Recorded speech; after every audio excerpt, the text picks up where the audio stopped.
I am live. Hello. It is the 17th of June 2023. It's a Saturday. And I am reading out of Life as Carola. This is Joan Grant's life, 1510. She was born as Carola, as the illegitimate daughter of, I think it's Lord Griffin. We are going on into this story. We are at the third chapter. Second part of this is entitled Banishment. She's about 6, or she was about 6 in this last chapter. I was talking to one of the Spanish workmen who was nailing canvas to a wooden stretcher when I heard Maria calling for me.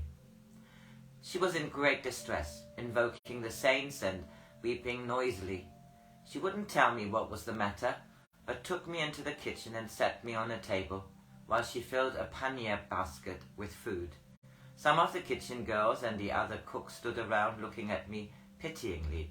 I couldn't understand why they were sorry for me, but as they kept on telling me not to be afraid, I began to be frightened.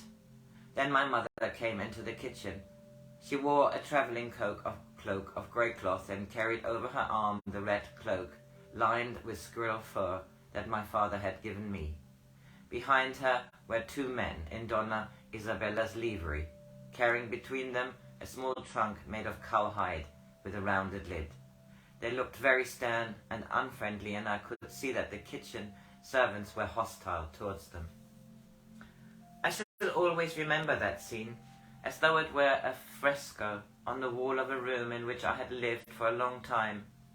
The glare of the fire below the 2 kids glowing orange in the heat, and the turn-spit boy standing quite still, gaping in amazement with his greasy black hair falling over his eyes, the brilliant colours of fruit and bird feathers on the long table, and the sharp light of the meat chopper in Piero's hand, the white and orange liveries of Donna Isabella's servants, who held the little old trunk which showed the leather where the hide had been rubbed bare, and my mother standing there in her long grey cloak with a hood framing her still face. She looked as though she were on the other side of a dream, as though she could not see the people around her, but was walking all alone through the land of the sorrowful mist. I did not know what had happened, but I knew that she was very far away, and that somehow I must get through into the country she was in, and stay with her, always. I jumped down from the table and ran to her. She didn't say anything, but she held my hand very tightly.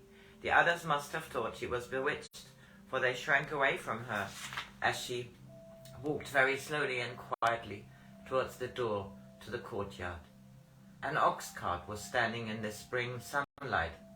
I thought of the coach that my father had promised to send for us. I had been so sure that it would have 6 mules. Well, there was a group of workmen by the door of the granary, and Carlos ran forward to help her step from the hub of the wheel into the cart. She smiled at him very gently, but as if she were acknowledging the courtesy of a stranger. The taller of Donna Isabella's servants lifted me up beside my mother and threw the trunk after us. Maria was the only one who had followed us out of the kitchen.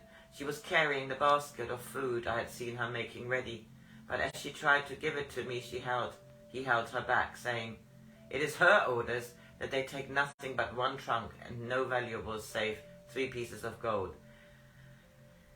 They are to be 3 leagues beyond her lands before tomorrow, or it will be unfortunate." Maria screamed at him, "When Orlando comes back, he will have you tortured for driving out the daughter of the Griffin and her mother, tortured in a manner worthy of Donna Isabella's household." The man answered, "Orlando himself has sent a message to Donna Isabella, commanding her to make every preparation for the happiness of his bride." The oxen moved slowly forward. We passed under the archway of the courtyard down the steep hill to the village, and took the road to the west. The castle where I had lived all my life grew smaller and smaller in the distance, until we couldn't see it anymore. I was asleep when we reached the first village beyond the lands of the Griffin. It was dark, and the narrow cobbled street was deserted. The man who had driven the cart was banging on the door and shouting to the landlord to open to him. The inn sign, 3 arrows piercing a red shield, creaking in the rising wind, and it seemed a long time before we heard the bolts being drawn back. The landlord was very fat, not with the kindly fatness of Maria's husband, but as if he had a monstrous cruelty like the great black sow that always ate her young. I suppose he thought that we were prosperous travellers, for he told us that he would hasten to prepare his best room, protesting that although his was a small inn, we should find none other so clean or well served in the whole of Umbria or Tuscany. He said he would show our coachman where to stable the horses, but while he was talking we heard the ox cart turn and go back down the street. When the innkeeper found that we had no coach, no grooms or servants, no travelling boxes of gilded leather, his manner changed and he became surly, as if we had tried to dupe him.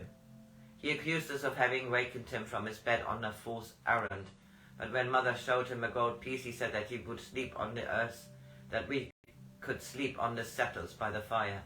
When she said that we were hungry, he grumbled, but went off to the back room, which must have been the kitchen, and brought us some stew in a wooden bowl. The settle was very hard, and I was bruised by the jolting of the ox cart. I tried to make myself believe that I was excited at this adventure, that I was a knight in a song of the troubadours riding out to find a beautiful princess who needed saving from a dragon. I told myself this very firmly, but I couldn't help knowing that it wasn't true. I pulled my cloak over my head as if I were cold, so that mother shouldn't hear me crying. This was the chapter about them leaving the castle. Have a good Saturday.